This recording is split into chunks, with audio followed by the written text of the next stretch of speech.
भक्तीची गंगा अखंडपणे पेलणारा, सामाजिक आणि सांस्कृतिक बीज भक्तांपर्यंत पोहोचवणारा, मुक्या प्राण्यावर जीवापाड प्रेम करणारा, मानवी जीवनातील दुःखाचा डोंगर नष्ट करणारा आणि संसाराचा भवसागर तरुण जाण्यासाठी सन्मार्ग दाखवणारा असा चालता बोलता हिंडता फिरता संत म्हणजे आदमापूरचे संत बाळूमामा.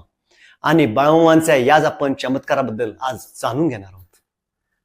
अक्कोलच्या चंदूलाल शेटजीकडे मामांना चाकरी करता ठेवले, कारण मामा लहानपणी अबोल असायचेत, एकांतात बसायचेत.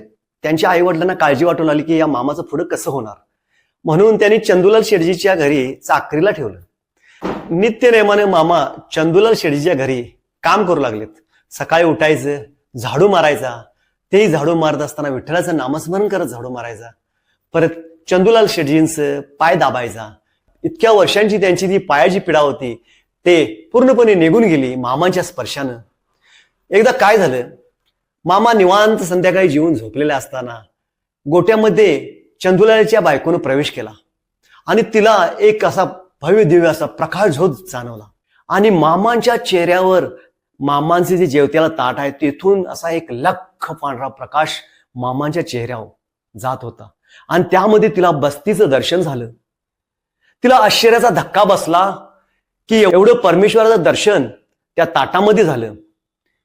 ते ताट तिने मामाकडलं घेतलं आणि आपल्या देवाऱ्यावर पुजलं. त्या दिवशी चंदूलालना दररोजच्या पेक्षा 2000 रुपये जास्त आपल्या व्यवसायात नफा झाला. परंतु ते मामांना तेच ताट हवं होतं. मामा कोणत्याही तडजोडीला अजिबात तयार नव्हते. शेवटी मामाने सांगितलं, तुमचं ताट तुम्हाला घ्या, मी निघालो, माझं कार्य इथलं संपलं. अशा पद्धतीनं तिथून मामा घरी आलेत. एकदा कर्नाटक राज्यामध्ये मामांची बकरी होती आणि एक दिवस पाटलाच्या मळ्यामध्ये मामानी बकरी चारलीत. त्याच वेळी पाटलाचं आगमन तिथं झालं. रागानं फणफणत पाटील आलेत आणि मामाला वेड्यावाकड्या शिवा देऊ लागलेत. अरे काय कळते का नाही, वर्षाला तुझी पिढा आहे, कायम बकरी तुझी शेतामध्ये, किती नुकसान झालं, याला जबाबदार कोण? मामा शांत होते. मामाने शांतपणे त्या पाटलांना विनंती केली, पाटील तुमचं जर काही नुकसान झालं असेल तर मी द्यायला तयार आहे. त्यावेळी पाटील मोठ्या रागानं बोलला, अरे धनगर आईसनी मला तू नुकसान देतोस, काय तुझी लायकी, चल चालता हो इथून, असा म्हणला. आणि पाटील ताड ताड ताड निघून गेला. आणि शांतपणे मामा खाली बसले आणि विचार करू लागलेत, आपण तर या पाटलाचं नुकसान केलेलं आहे, आपण तर या पाटलाचं नुकसान केलेलं आहे, पाटलांना नक्कीच आपल्याला नुकसान भरपाई द्यावी लागणार. शांतपणे मामा उठलेत आणि तडक जिथं पाटील होते शेतामध्ये तिकडे निघून गेलेत. तर त्यावेळी ते सुगीचे दिवस होते. पाटील खळ्यावरती आपल्या गड्यामार्फत धान्याची रास भरत होता. पाटील पूर्णपणे दुःखी होता, कारण या वर्षी पाटलाला धान्य अजिबातच झालं नव्हतं. खंडी सव्वा खंडीच्या जाग्याला त्यांना एक पोतभर होत होतं धान्य, कारण वाळुसरा वगैरे पडलेला होता. त्यामुळं तो नैराश्यान असा त्या धान्याकडे बघत बसला होता केविलवाण्या नजरेनं.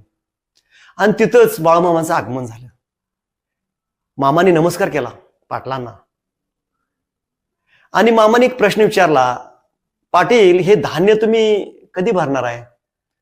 पाटील उत्तरले की आता धान्य भरणार आहे मी, आता कोंबडं कापणार, त्याचा नैवेद्य दाखवणार, काय येतोस का जेवायला, असं पाटलाने मामाने विचारलं. तर मामा म्हणले, मी पूर्णपणे शाकाहारी आहे, मी काही मटण खात नाही. पाटलांना आश्चर्य वाटलं, हरीच्या आईला एवढा धनगर असून मटण खात नाही. आणि मामाने त्यांना एक सल्ला दिला, पाटील माझी एक विनंती आहे का, तुम्ही आत्ता धान्य भरण्यापेक्षा उद्या पहाटे भरलं तर. अगदी छदमीपणाने पाटील हसलेत आणि म्हणले, हा काय सांगालाय सकाळी भरायला. पण पाटलांना पण वाटलं, चला एक दिवसानं काय फरक पडणार आहे, आपण उद्या सकाळी भरू. पण एक आठ घडली मामाने, उद्या सकाळी सूर्योदयाच्या पूर्वी धान्य भरायचं. तशा पद्धतीनं ते पाटलांनी सूर्योदयापूर्वी धान्य भरायला सुरू केलं. 2 पोती भरलीत नियमानुसार, ते गाड्याने साईडला ठेवलीत. परत 2 पोती भरलीत आणि जवळजवळ ते खळ्यातलं धान्य संपलं. ते गड्यांनी साईडला ठेवलं. गडी असं मागे वळणार, तोच आहे तसाच धान्याचा ढीग. पाटलांनाही आश्चर्य वाटलं.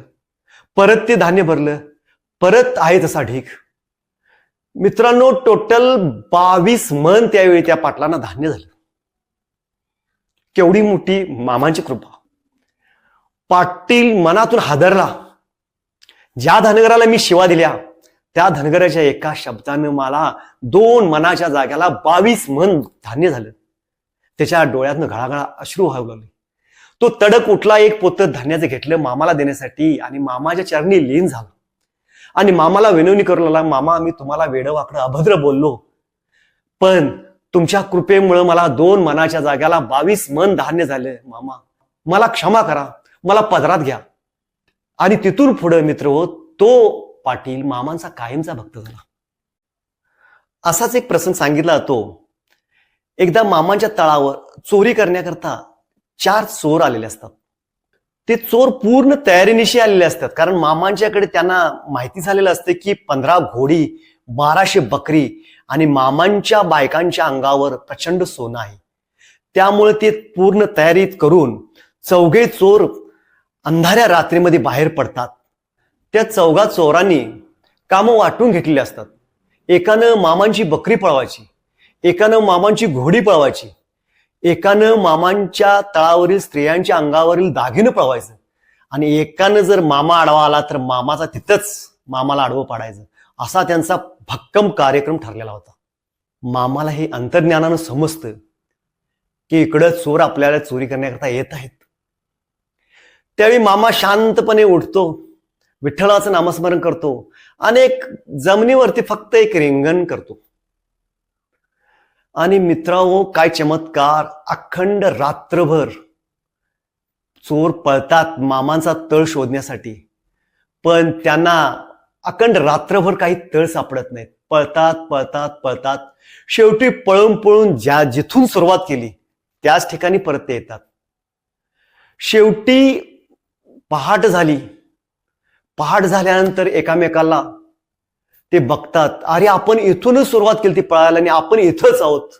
याचा अर्थ काय? आपण ज्या व्यक्तीची चोरी करण्याकरता बाहेर पडलो ती व्यक्ती एकतर काळी जादू करणारी असली पाहिजे किंवा एखादा संत असला पाहिजे. आपण त्यांना नक्कीच भेटायला जाऊ. आणि असे म्हणतात ते 4 चोर ते मामांच्याकडे सकाळी भेटायला जातात. मामा एका लाकडावरती शांतपणे बसलेले होते. ते 4 चोर आलेत. मामांची मूर्ती बघताच त्यांनी लोटांगणच घातलं. मामांच्याकडे क्षमायाचना करू लागलेत. मामा आमचं चुकलं, आम्ही रात्री तुमची बकऱ्यांची चोरी करण्याकरता आलेलो होतो, पण आम्हाला सर्व काही कळालं आणि आमची चूक झाली. मामा आम्हाला क्षमा करा. मामा हे सर्व जाणून होता. मामाने त्यांना उपदेश केला, अरे बाळाओ, तुमच्यातला वाल्या कोळी काढून टाका आणि तुमच्यामध्ये वाल्मिकी येऊ द्या, तुमच्या जन्माचं कल्याण होईल. आणि अशा पद्धतीनं मामाने त्यांना भंडारा लावला आणि ते सर्वजण मामांचे भक्त झालेत. मंडळी, मामाने जगाच्या कल्याणासाठी, भक्तांच्या भल्यासाठी प्रसंगानुरूप चमत्कार करून दाखवलेत. जगाच्या पाठीवर आपण कुठेही असला तरी एकदा तरी बाळूमामा मंदिराला भेट द्या. मामांची मूर्ती हृदयामध्ये साठवा. मामांना अनन्यभावे शरण जावा. मामांची भक्ती मनोभावे करा. तुमच्याही आयुष्यात मंडळी चमत्कार झाल्याशिवाय राहणार नाही. आजचा हा भाग कसा वाटला नक्कीच प्रतिक्रिया द्या. धन्यवाद.